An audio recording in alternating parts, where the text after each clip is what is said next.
आज question solve करेंगे। Class ninth exercise 6.2 और क्वेश्चन नंबर 6 ये सामने लिखा हुआ है। यहाँ क्वेश्चन में लिखा हुआ है in the figure PQ and RS are two mirrors placed parallel to each other. An incident ray AB strikes the mirror PQ at B and reflected ray moves along the path BC and strikes the mirror RS at C, reflects back along CD. Prove AB parallel CD. Question I hope समझ में आया होगा। तो अच्छे से अब इसको solve करने की कोशिश करते हैं। तो यहाँ पे आप ध्यान दें कि आपको प्रूव करना है AB पैरेलल CD। ये जो AB है, ये वाली जो AB है, इसके पैरेलल CD को प्रूव करना है। अब यहाँ पे क्वेश्चन सॉल्व करने की कोशिश करते हैं। सबसे पहले यहाँ पे एक नया बोर्ड लेते हैं और नया बोर्ड ठीक है। यहाँ पे उस डायग्राम को दोबारा बना लेते हैं जिसमें अच्छे से समझ में आए आपको। यहाँ पे एक ये PQ है, मिरर है PQ, और एक मिरर है RS। अब यहां से एक रे जा रही है, ये यहां से ऐसे, ये A B, और उसके बाद में ये रिफ्लेक्ट होके जा रही है यहां पे, ये C पर, फिर रिफ्लेक्ट होके यहां पे वापस चली जाती है D पर। ये रिफ्लेक्ट होके चली जाती है और ये मिरर है आपके सामने, ये मिरर है। अब आपको यहां पे प्रूफ ये करना है कि AB parallel CD। To prove क्या करना है? To prove AB parallel CD, ये आपको प्रूव करना है। तो इसको प्रूव करने के लिए सबसे पहले कंस्ट्रक्शन करेंगे।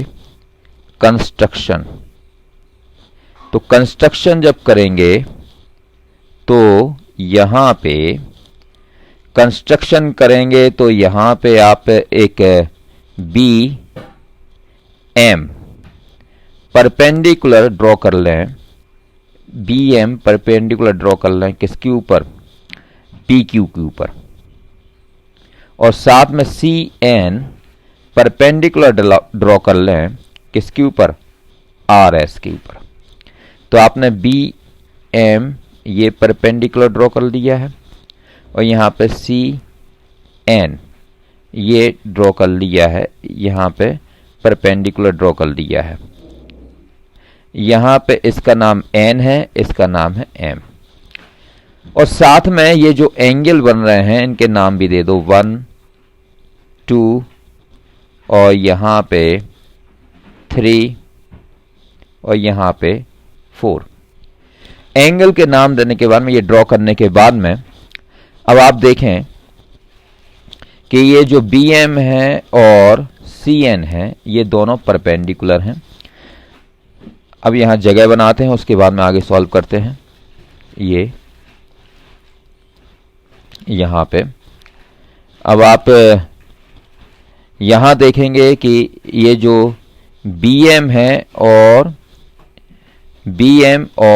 CN, मतलब BM और CN ये वाले, ये BM ये वाला और CN ये वाला, ये दोनों परपेंडिकुलर हैं। इस कारण से ये दोनों पैरेलल भी होंगे। तो देखिए यहाँ पे BM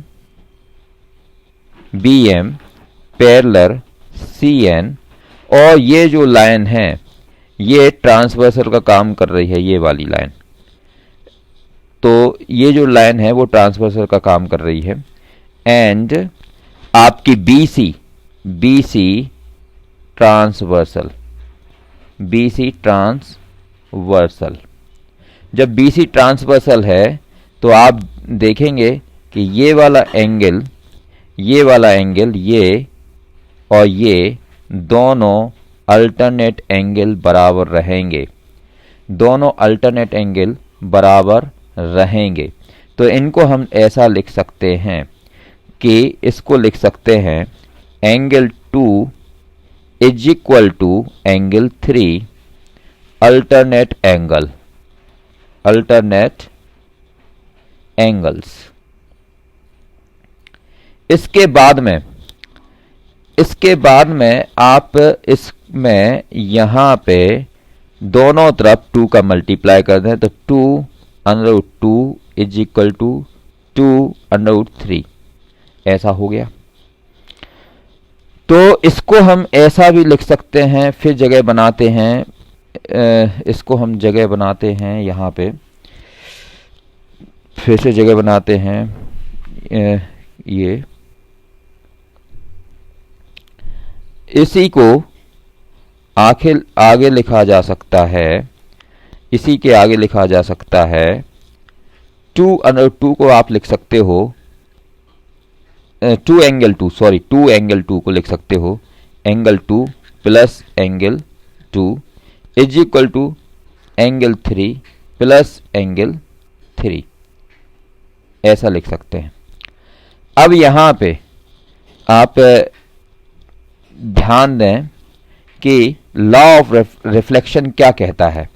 लॉ ऑफ रिफ्लेक्शन कहता है कि जिस एंगल पे रे इंसिडेंट करती है उसी पे रिफ्लेक्ट करती है।